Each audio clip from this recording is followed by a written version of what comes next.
কারণ কি গো ফাতেমা, আপনি কেন আপনার ছেলের জন্য কান্দেন না? ফাতেমা কয়, আমি কেন ছেলের জন্য কাঁদবো? আমার আব্বাজান ওনার সন্তানের জন্য কান্দে নাই। ওই যে দুইজন ভাইকে শাহাদাত বরণ করে দেওয়া হয়েছে, আমি কেন কাঁদবো? বলে কান্না না করার কারণটা কি?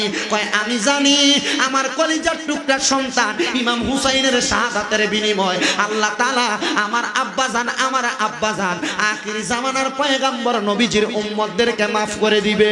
খাতুনে জান্নাত মাগো, খাতুনে জান্নাত মা ফাতেমা আমার, এ বিশ্ব জগৎ মাগো করিলেন উজার, এ বিশ্ব জগৎ মাগো করিলেন উজার। বলেন খাতুনে জান্নাত মাগো, খাতুনে জান্নাত মাগো ফাতেমা আমার,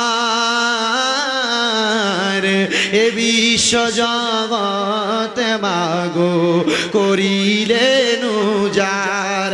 তুমি নবী নন্দিনী হাসান হুসাইনের মা জননী, নবীজির নয়নের মনি, জান্নাতের রমণীর সরদার, জান্নাতের রমণীর সরদার ফাতেমা মনি, এ বিশ্ব জগৎ মাগো করিবেন উজার। খাতুনে জান্নাত মাগো ফাতেমা আমার, এ বিশ্ব জগৎ মাগো করিবেন উজার। এটা হইল ওই ফাতেমা, যেই ফাতেমার সঙ্গে তোমরা মহিলারা জান্নাতে যাইবা। মহিলারা চিন্তা করে, হুজুর যেহেতু নবীর মাইয়া ফাতেমার লগে আমরা জান্নাতে যাবো, তাহলে আমরা নামাজ পড়ব কেন? আমরা স্বামীর খেদমত করব কেন? আমি বলবো না রে মা, যেই মহিলারা 5 ওয়াক্ত নামাজ পড়বে, যেই মহিলারা স্বামীর খেদমত করবে, যেই মহিলারা পর্দা করে চলবে, যেই মহিলারা রোজা রাখবে, এই মহিলারাই কিন্তু মা ফাতেমার লগে জান্নাতে যাইব। জামাইর লগে ধমক দিয়া কথা কইয়া জান্নাত আশা করো, লাভ হবে না। নামাজ না কইরা হাজীগঞ্জের বাজারে মার্কেটে ঘুরা জান্নাত আশা করো, লাভ হবে না। ও মা, ব্যাপারটা ঘুরবা আবার মা ফাতেমার লগে জান্নাতে যাইবা, লাভ হবে না।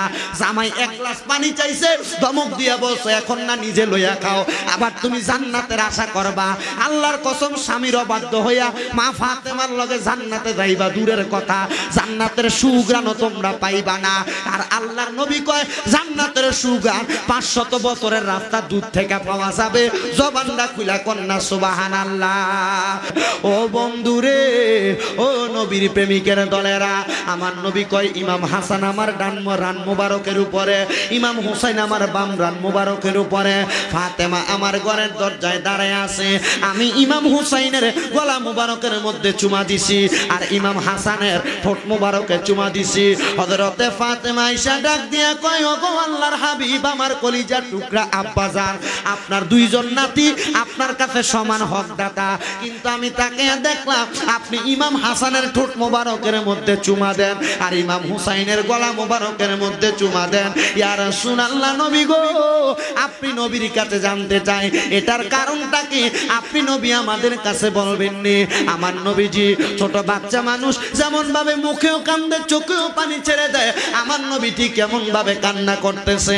আমার নবী কান্দে, নবীর কলিজার টুকটা 2 জন নাতিকে জড়াইয়া দইরা ডাক দিয়া কয়, ফাতেমা, ও ফাতেমা, শোনো রে ফাতেমা, আমি নবী কেন কান্না করি শুনে নাও। কেন হাসানের ঠোঁটে চুমা দিলাম, হুসাইনের গলা মোবারকে চুমা দিলাম? অল্প কিছুক্ষণ আগে আমি নবীর কাছে আল্লাহ তাআলার ফেরেশতা মুআল্লিমুল মালাইকা জিবরাইল আইসা খবর দিছে, ইয়া রাসূলুল্লাহ, নবী গো, আপনার 2 জন নাতিকে তো আল্লাহ নিয়ে যাবে। এই 2 জন নাতির মধ্যে যেই নাতিটা বড় নাতি ইমাম হাসান, হযরত ইমাম হাসানকে আমার আল্লাহ তাআলা কেমনে নিবে? শুয়ে শুইনা নেন। ইমাম হাসানকে এমন কিছু মানুষ দাড়িওয়ালা, টুপিওয়ালা, পাগড়িওয়ালা, পাঞ্জাবিওয়ালা ইমাম হাসান রে বিষ পান করাইয়া দিব। ইমাম হাসান বিষক্রিয়ায় আক্রান্ত হইয়া শাহাদাত বরণ করব। আমার নবী ডাক দিয়া কয়, ও ফাতেমা, আমি ইমাম হাসানের ঠোঁটের মধ্যে চুমা খাইছি এই জন্য যেন আমি নবীর চুমা দেওয়ার কারণে আমি নবী তো রহমাতুল লিল আলামিন নবীজি, আমি নবীজির রহমতের ঠোঁট মুবারক ইমাম হাসানের ঠোঁটের সঙ্গে লাগার কারণে বিষক্রি ইমাম হাসান রে মারতে পারবে না। কিতাব প্রমাণ করে, আমি দেখলাম সাওয়ারিকুল মুহরিকা কিতাবের মধ্যে ইমাম হাসানকে একবার না, দুইবার না, তিনবার না, 6 বার বিষ পান করাইছে। ইমাম হাসান শাহাদাত বরণ করে নাই। এরা জিজ্ঞাসা করে, ইমাম হাসান আপনার এতবার বিষ পান করানো হয়, আপনি কেন মারা যান না? ইমাম হাসান কয়, আরে মরব কেমনে? এই ঠোঁটের মধ্যে আমার রহমাতুল লিল আলামিন নবী দিনে রাইতে চুম্বন করেছে। নারে তাকবীর, নারে রিসালাত, পবিত্র ঈদে মাজিউন নবী জিন্দাবাদ, পবিত্র ঈদে মিলাদুন নবী জিন্দাবাদ। জোরে বলেন বাইতে খুদা জিন্দাবাদ, জোরে বলেন মারহাবা। বন্ধুরে আমার, ইমাম হাসানকে 7 বার বিষ পান করাইছে। 7ম বার ইমাম হাসান শাহাদাত বরণ করছে। ইমাম হাসান 7ম বার বিষক্রিয়ায় মারা যায় নাই। আরে প্রমাণ করে, যেই ব্যক্তি ইমাম হাসানকে বিষ পান করাইছে ওই ব্যক্তি নিজে বলে, ইমাম হাসানের শরবতের গ্লাসের মধ্যে বিষের সাথে সাদা নুরি পাথর বাইটা মিহি কইরা শরবতের মধ্যে মিক্স করে দেওয়া হয়েছে। ইমাম হাসান এটা পান করার কারণে ইমাম হাসান শাহাদাত বরণ করেছে। কিন্তু মজার একটা বিষয় কি শুনে, ইমাম হাসান যখন শাহাদাত বরণ করে, ইমাম হাসান মারা যাওয়ার সময় আমরা যখন কোনো জায়গায় একটা উষ্টা খাই, আল্লাহ গো একটা চিৎকার মারি, মাগ্য কইয়া ডাক মারি, উফ কইয়া শব্দ করি, কিন্তু ইমাম হাসান এমন কোনো শব্দ করেন নাই। ইমাম হাসান যখন বিষক্রিয়া আক্রান্ত হইলেন, মানে নুরি পাথরের কারণে আতের মধ্যে ঝাঁঝরা হইয়া যাচ্ছে, ইমাম হাসান নানা গো কইয়া একটা চিল্লানি মারছে। কারণ দুনিয়ার জমিনে নানারে তাদের চাইতে বেশি কেউ ভালোবাসে না, কারণ তাদের নানা হইল আখিরি জামানার নবীর, আখিরি জামানার পয়গাম্বর নবী মুহাম্মদ মুস্তাফা আহমদ মুস্তাফা সাল্লাল্লাহু আলাইহি ওয়াসাল্লাম নবীজি, যেই নবীজির উপরে আল্লাহ তাআলা সর্বশ্রেষ্ঠ গ্রন্থ কোরআন নাজিল করছে, যেই নবীজিকে আমার আল্লাহ তাআলা ইমাম বানাইয়া বাইতুল মুকাদ্দাসের মধ্যে সব নবীরে মুসল্লি বানাইয়া আমার নবীর ইমামতিতে নামাজ পড়াইছে, যেই নবীরে উপাধি প্রদান করছে ইমামুল মুরসালিন, মানে সকল নবীদের ইমাম, সকল রসুলদের ইমাম, সকল আম্বিয়াদের ইমাম, ওই নানার উম্মত ইমাম হাসান ডাক দিয়া কয়, আমি নানা গো কইয়া চিল্লানি মারলাম। এমন টাইমে আমার ভাই ইমাম হুসাইন দৌড়ে আসছে। আমি হাসানকে জিজ্ঞাসা করে, ও ভাই কে আপনার বিষ পান করাইলো? আপনি বিষক্রিয়ায় আক্রান্ত, আপনি কেমন জানি করতেছেন, আমার মনে হয় আপনি শাহাদাত বরণ করবেন। একটা বার আপনারে কে মারলো তার প্রমাণটা আপনি আমার কাছে দিয়া যান। ইমাম হাসান ওই সময় কোরআনের আয়াত শোনাই, ইন্নাল্লাহা মা'আস সাবিরিন, নিশ্চয় ধৈর্য ধারণকারীর সঙ্গে আমার আল্লাহ রয়েছে। ইমাম হাসান কয়, ভাইজান এখন যদি আমি তাদের পরিচয় আমি আপনার কাছে দেই, আপনি তাদের গর্দান আলাদা করে দিবেন। আর আমার নবীজির উম্মতেরা কিয়ামত পর্যন্ত যে বেঁচে থাকবে তাদেরকে ঈমান পরীক্ষা করবে কেমনে? তাদের কাছে মুসলমান হবে 2 ধরনের, একটা হবে হুসাইনি, আর একটা হবে ইয়াজিদি। হুসাইনিরা নামাজ পড়বে, হুসাইনিরা আমি নবীর নাতিদেরকে মোহাব্বত করবে। এই জন্য আমি এদের পরিচয় আপনার কাছে দিতে চাই না। একজন শায়ের এটা সুরে সুরে বলে, আরে ও ভাই কহে একেবার আর শুনি, ওরে কে তোমারে খাওয়াইলো জহর নবীজির পরা রে, বাহিরে আমার সোনার চন্দ্রমণি।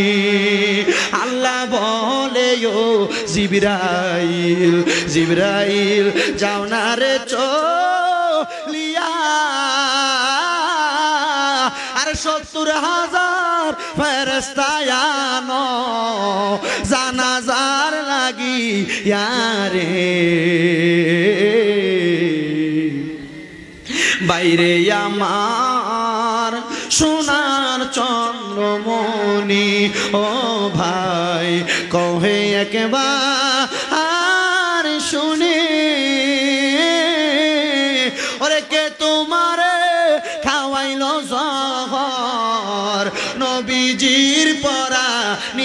রে বাইরে আমার সোনার চন্দ্রমণি আকাশ কান্দে বাতাস কান্দে কান্দে দরিয়ার পানে ওরে দুই পুত্র হারাইয়া কান্দে জান্নাতে ফাতেমা জননী রে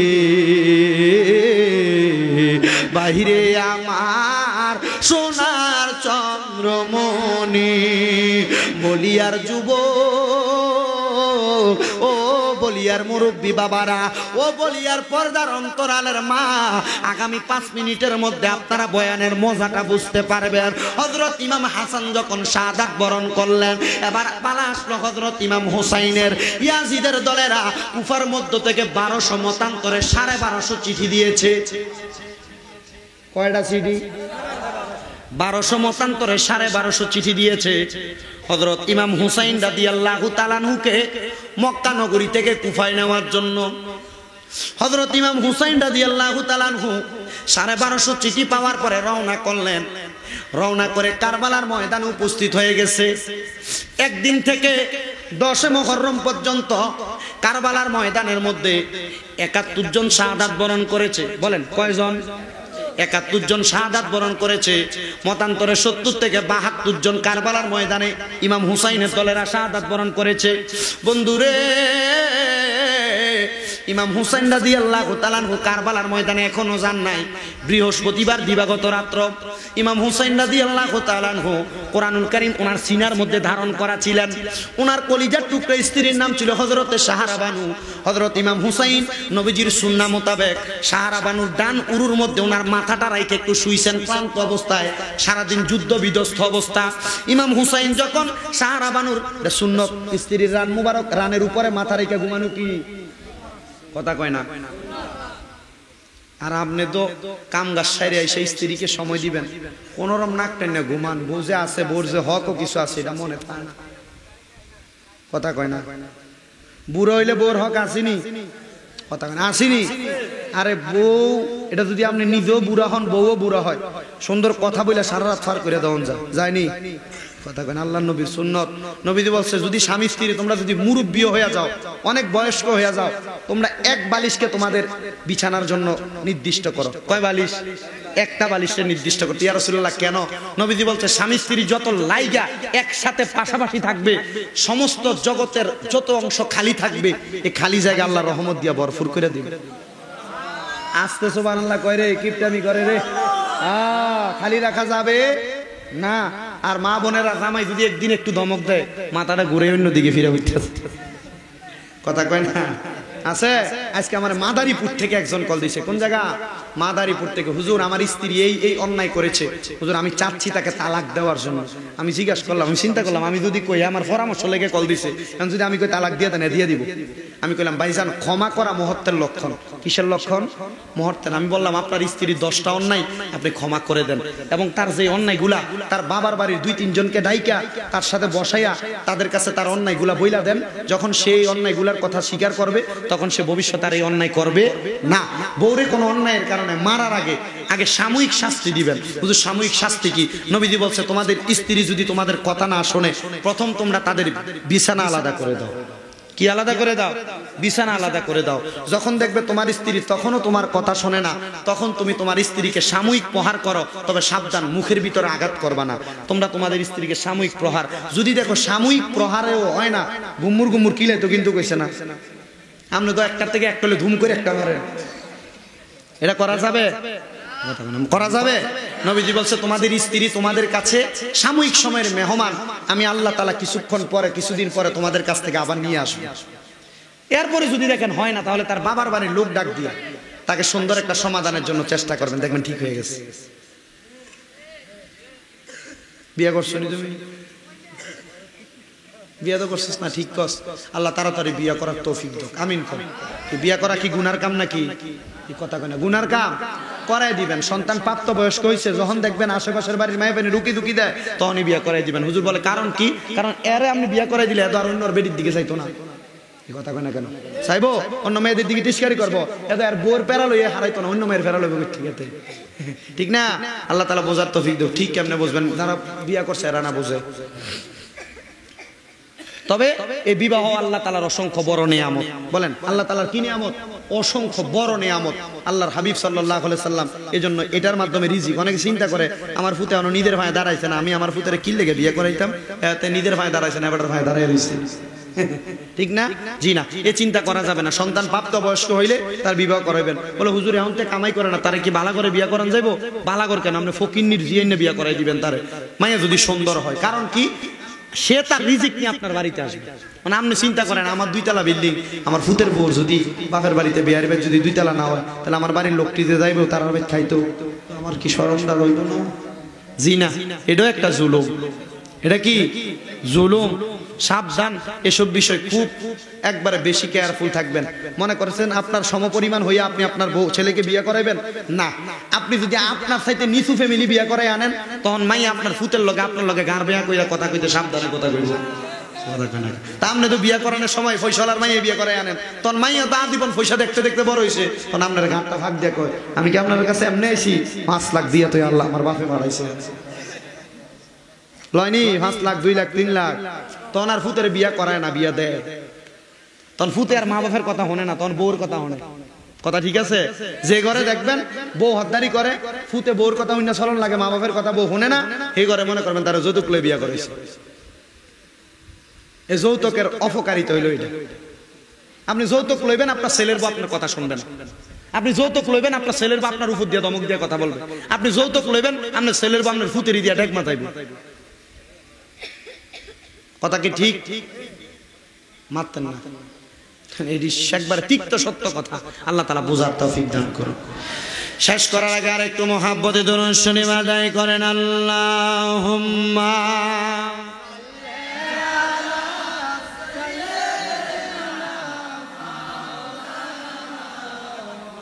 ওয়ালা আলি সাইয়্যিদ মাওলানা। ও বন্ধুরে, হযরত ইমাম হুসাইন ওনার স্ত্রীর রান মোবারকের উপরে শুয়ে আছেন মাথা রেখে। হযরত ইমাম হুসাইন যখন ঘুমাইছে, হঠাৎ করে ঘুমের ঘরে স্বপ্ন দেখা হযরত ইমাম হুসাইন লাফ দিয়ে উঠছেন। ইমাম হুসাইন মাথা উঠানোর পরে রে বাবারা, হযরত ইমাম হুসাইন রাদিয়াল্লাহু তাআলা আনহু সাহারা বানুরে ডাক দিয়া কয়, সাহারা বানু গো, আমি একটু আগে একটা গরম স্বপ্ন দেখছি। ও নবীর নাতি ইমাম হুসাইন, কি স্বপ্ন দেখছেন আপনার কাছে জানতে চাই। উনি বলে, আমি দেখছি আমার মা ফাতেমা চুলগুলা সাইরা দেওয়া অবস্থায়, এলোমেলো অবস্থায় কারবালার ময়দানের মধ্য থেকে পাথর সরাইতেছে। আমি জিজ্ঞাসা করলাম, মা আপনি কেন কারবালার ময়দান পরিষ্কার করতেছেন? আমার মা উত্তর দিছে, রে হুসাইন, আগামীকালকে যে তোমাকে কারবালার ময়দানে শোয়া কতল করা হবে, তুমি যদি একবার উপশব্দ ব্যবহার করো, তোমার নানা মুহাম্মদ মুস্তাফা উনি রওজা মুবারকে থাকবে না, উনি তোমারে বাঁচানোর জন্য চলে আসবে। তুমি যেন কষ্ট না পাও, ব্যথা না পাও, এই জন্য আমি কারবালার পাথর পরিষ্কার করতেছি। হযরত ইমাম হুসাইন বলে, আমি আবার যখন ঘুমাইলাম, আমি আবার ঘুমের মধ্যে দেখতে পাইলাম আমার মা, আমার বাবা হযরত আলী রাদিয়াল্লাহু তাআলা আনহু, আমার বড় ভাই ইমাম হাসান এবং আমার নানা মুহাম্মদ মুস্তাফা সাল্লাল্লাহু আলাইহি ওয়াসাল্লাম নবীজি বসে আছেন। তাদের 4 জনের মাঝখানে একটা জান্নাতি খাবারের থালা পড়ে আছে। আমি জিজ্ঞাসা করলাম, ও নানা, ও আব্বা জান, ও ভাইজান, ও আমার আম্মা জান, আপনারা কেন এই থালার মধ্য থেকে খাবার খান না? তারা আমারে উত্তর দেয়, এই থালার খাবারের মালিক হইল 5 জন, আমরা আছি 4 জন, আরো একজন আসার বাকি। তিনি কইলেন, আপনি হুসাইন, আপনি যতক্ষণ আসবেন না ততক্ষণ আমরা থালার খাবারগুলা খাবো না। হযরতে মা ফাতেমা তুজ-জাহরা ডাক দিয়া কয়, হুসাইন রে, কারবালার ময়দানে শাহাদাত বরণ করার মাধ্যমে তুমি এই থালার খাবার জান্নাতি খাবার মুখে দিতে পারবা। ও বন্ধুরে একটাবার চিন্তা করে দেখেন, ওই মা জননী একটুও কান্না করেন নাই। কারণ কি গো ফাতেমা, আপনি কেন আপনার ছেলের জন্য কান্দেন না? ফাতেমা কয়, আমি কেন ছেলের জন্য কানবো? আমার আব্বাজান ওনার সন্তানের জন্য কান্দে নাই। ওই যে দুইজন ভাইকে শাহাদাত বরণ করে দেওয়া হয়েছে, আমি কেন কানবো? বলে কান্না না করার কারণটা কি? কয় আমি জানি আমার কলিজার টুকরা সন্তান ইমাম হুসাইনের শাহাদাতের বিনিময় আল্লাহ তাআলা আমার আব্বাজান আখিরি জামানার পয়গম্বর নবীজির উম্মতদেরকে maaf করে দিবে। ও বন্ধু, আমার আল্লাহ তাআলা আপনাকে আমারে maaf করছে কিনা জানি না।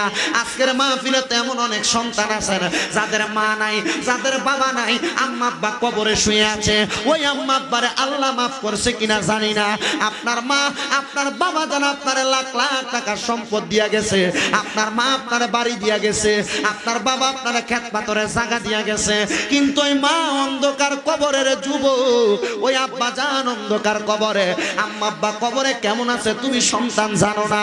কিরে সন্তান, ঈদুল ফিতর যে চলে গেল, একটা বার কি তোমার মায়ের জন্য তোমার কলিজা কাঁপে নাই?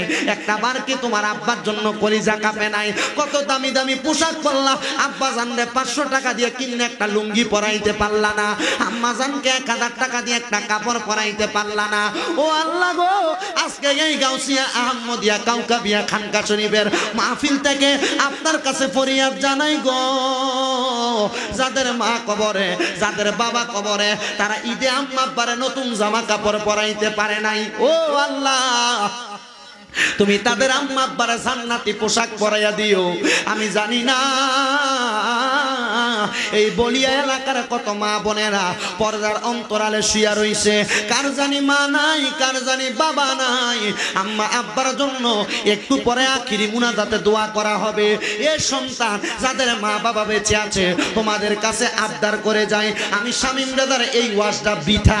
যদি তোমরা তোমাদের মা বাবার মনে কষ্ট দাও, আমি তোমাদেরকে বলবো তোমরা এখান থেকে বাড়িতে যাইয়া আম্মা আব্বার সঙ্গে যদি কোনো অন্যায় করো আর না করে থাকো, তোমরা বাড়িতে যে মা বাবার পা গুলার মধ্যে ধরবা, তোরা বলবা মা আল্লাহর রাস্তে আমি সন্তানকে maaf করে দেন, আব্বা জান আল্লাহর রাস্তে আমি সন্তানকে maaf করে দেন। যতক্ষণ পর্যন্ত তোমার মা তোমার বাবা মুখ দিয়ে বলছে তোমারে maaf করে দিছি, ততক্ষণ পর্যন্ত তুমি তোমার মা বাবার কদম ছাড়বা না। হুজুর কেন কেন কেন গো? কারণ আল্লাহর নবী রহমতের নবী ঘোষণা করে, সাখাতুর রব্বি ফি সাখাতিল ওয়ালিদাইন, আম্মা আব্বার কষ্টতে আমার আল্লাহ তাআলা কষ্ট পায়, আম্মা আব্বার অসন্তুষ্টিতে আমার আল্লাহ তাআলা অসন্তুষ্টি হয়ে যায়। এ যুবক ভাইরা, এ মুরব্বী বাবাজিরা, এমন অনেক সন্তান বলিয়া এলাকায় আছে, এমন অনেক সন্তান চাঁদপুর জেলায় আছে, যারা তাদের মা বাপরে ভাত খাওয়ায় না, আম্মা আব্বারে জুদা করে দিছে। এমন অনেক সন্তান আছে ভাইয়ে ভাইয়ে ঝগড়া করে মা বাপকে আলাদা করে দিছে, বউয়ের সঙ্গে ঝগড়া করে মা বাপকে জুদা করে দিছে। মা জননী এক সপ্তাহ বড় ভাইয়ের ঘরে ভাত খায়, এক সপ্তাহ মেজো ভাইয়ের ঘরে ভাত খায়, এক সপ্তাহ ছোট ভাইয়ের ঘরে ভাত খায়। ও সন্তান, একবার চিন্তা করো, তোমার মা যে এক সপ্তাহ ঘুরা ঘুরা ভাত খায়, তোমার আম্মা তোমার আব্বা জান কিন্তু তোমার এমনে খানা খাওয়ায় নাই। তোমরা 5 ভাই 5 বোন যদিও হইতা, তোমার মা বাবা তাদের পাতের খানাটা তোমরা ভাগ করে খাওয়াইছে। আজকে তোমার মা নিজের মন মতো কোনো খানা খাইতে পারে না। আল্লাহর দোহাই পারলে দাও, তোমার কদম আমার সামনে দাও, আমি আমার জিহ্বা দিয়ে তোমার পাও পরিষ্কার করে দিব। এমন সুতার আমার দরকার নাই যেই সুতা আমার ওয়াজ শোনার পরে মা বাবার কাছে মাপ চাইব না। হুজুর আমি তো কোনো অন্যায় করি নাই, আমিও কি মা বাবার পায়ে ছুঁয়ে মাপ চাইব? আমি বলবো বাবা, শুধু মা বাবার পায়ে ছুঁয়ে মাপ চাওয়ার কথা না, আল্লাহর নবী শিখিয়ে দেয় মাঝে মাঝে সুযোগ পাইলে আম্মা আব্বার পায়ের মধ্যে চুমা দিবা।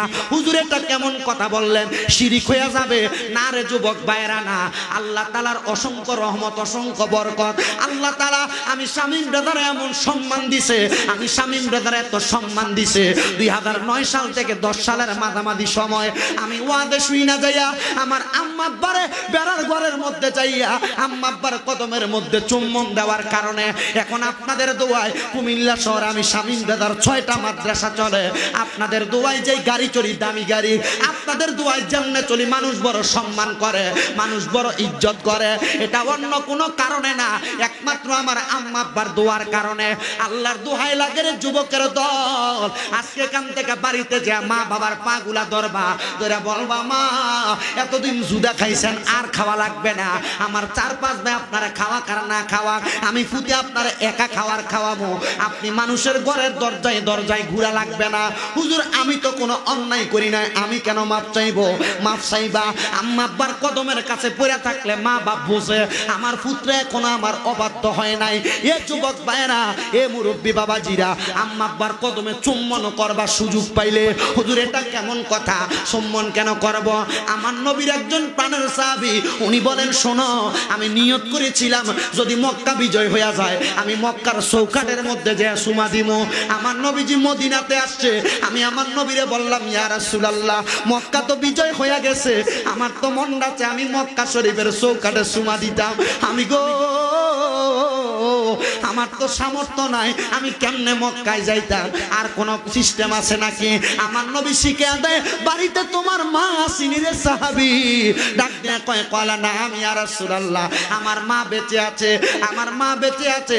আমার নবী কয় যাও যাও যাও আম্মা জানের পায়ের মধ্যে যে চুমা দাও, আম্মার কদমে চুম্বন করলে আল্লাহর কাবায় চুমা দেওয়া না আল্লাহর জান্নাতের চৌকাঠে চুমা দেওয়ার সওয়াব পাইয়া যাইবা। ওরে জান্নাতের চাবি আমার মা গো, জান্নাতের চাবি আমার মা বলেন, জান্নাতের চাবি আমার মা গো, জান্নাতের। ও বন্ধুরে, অনেকে চিন্তা করে হুজুর আমার তো বাড়িতে মা নাই, আমি কার পায়ে চুমা খাইমো, আমি কার পায়ে ধরে মাপ চামো? হুজুর যাদের বাড়িতে বাবা নাই তারা কার পায়ে ধরে মাপ চাইবো আর কার পায়ের মধ্যে ধরবো? আমি বলবো যুবক ভাইরা, মুরব্বী বাবাজিরা, তোমার মা বাবা কবরে মাপ চাওয়ার সুযোগ নাই, একটু পরে মুনাজাত করা হবে, আম্মা আব্বার জন্য কাজ করে দোয়া করা হবে। যেহেতু আপনাদের এই এলাকার জমিনে গাউসিয়া, সুবহানিয়া, আহমদিয়া, কাউকাবিয়া, খানকা শরীফ এবং একটা মাদ্রাসার কথা আমাদের হুজুর কেবলা বলে দিয়ে গেছে, মুনাজাত করে দিব। মুনাজাতের আগে আমি কয়েকজন মানুষ চাইবো, বলে হুজুর আমার মা নাই, আমার মা আমার লাখ লাখ টাকার বাড়ি জায়গা দিয়ে গেছে, হুজুর আমার বাবা নাই, আমার বাবা আমার অনেক সম্পদ দিয়ে গেছে, ও হুজুর আমার মা বাবা বাচ্চা থাকলে মাসে যদি 1000 টাকা হাত খরচ দিতাম 12 মাসে 12,000 টাকা লাগতো, হুজুর আমার মা বাবার জন্য দোয়া করবেন। আমি এই মাহফিলের জন্য, এই মাদ্রাসার জন্য আগামী বছর অথবা 1 মাস পরে, 2 মাস পরে, 5 মাস পরে, 1 বছর পরে 5,000 টাকা দান করবেন, ঠিক আছে না? আরো বেশি বেশি পারলে আলহামদুলিল্লাহ, আসেননি কেউ 5,000 টাকা দান করবেন, পারলে নগদ, না পারলে বাকি 1 মাস, 2 মাস, 3 মাস, 5 মাস পরে দান করবেন। কারেন্ট নিয়ে গেছে, হ্যাঁ জানাটা আসেনি। আচ্ছা, একজন শুধু হাতটা তুলে বলবেন হুজুর আমার নাম অমুক, আমার মা নাই দোয়া করবেন, বাবা নাই দোয়া করবেন, দোয়া করা হবে। দিবেন নি কেউ? নামটা কোন? 5,000 আছে, আসেনি একজন। মাউত কিনা দাবাল কবর কিনা দাবাল হাসর ওকিনা দাবাল ফুলসিরাত কিনা আযাবাল ইয়াউমাল কিয়ামা। মাবুদ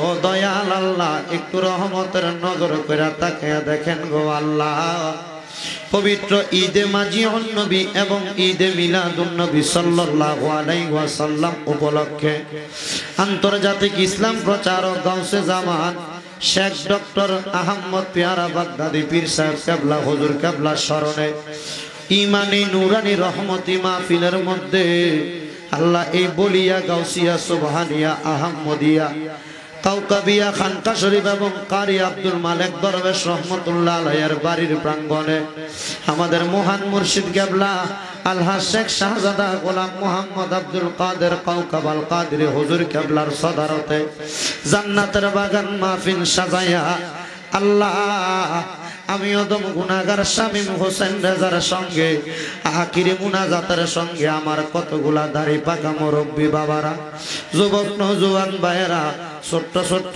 মাসুম বাচ্চারা, পর্দার অন্তরালের আমার মা বোনেরা, আপনি আল্লাহর শাহিন শাহী পাক দরবারে গুনাহগার কাঙ্গালের বেশে দুই কানা হাত বাড়াইছে। আল্লাহ আল্লাহ, যার হাত তোমার কাছে মায়া লাগে, পছন্দ হয়, ওই হাতের উসিলায় আমরার জীবনের গুনাহ তুমি আল্লাহ ক্ষমা কইরা দাও। মাবুদ, তুমি যদি আমরারে মাফ কইরা দাও আল্লাহ, কারোর কাছে কোনো জবাবদিহিতা করা লাগবে না। আল্লাহ যদি রহমত দিয়া ভরপুর কইরা দাও আল্লাহ, তোমার রহমতের কোনো কমতি হবে না। রহিম রহমান নামটি তোমার আল্লাহ আছে আমরা জানা, সে নামেরও সিলাই গো গুনাহ করে দাও না ক্ষমা। মাবুদ,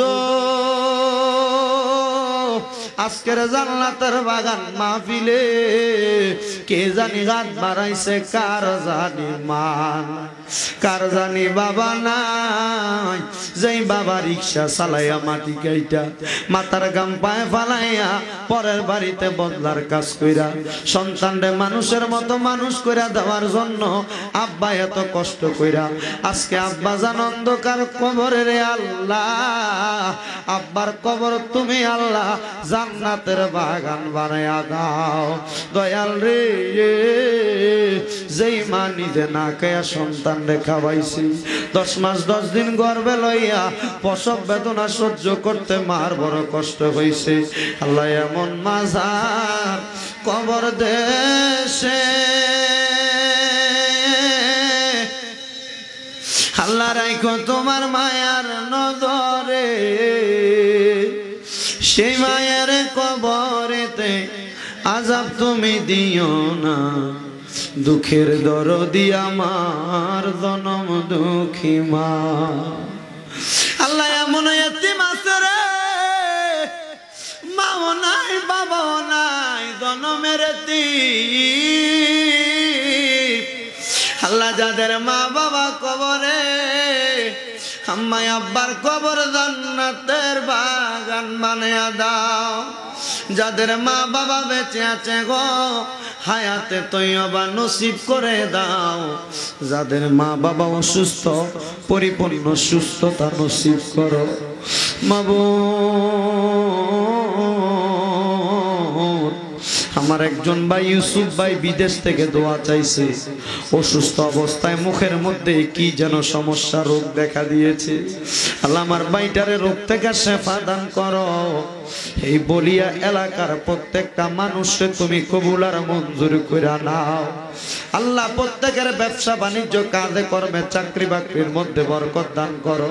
যারা পড়ালেখা করে বিদ্যা বুদ্ধি বাড়াইয়া দাও, মানে সম্মান ইজ্জতে জিন্দেগি নসিব করে দাও। মাবুদ ও দয়াল আল্লাহ, আমরা গুনাহগারেরা তোমার দরবারে হাত বাড়াইছি গো আল্লাহ।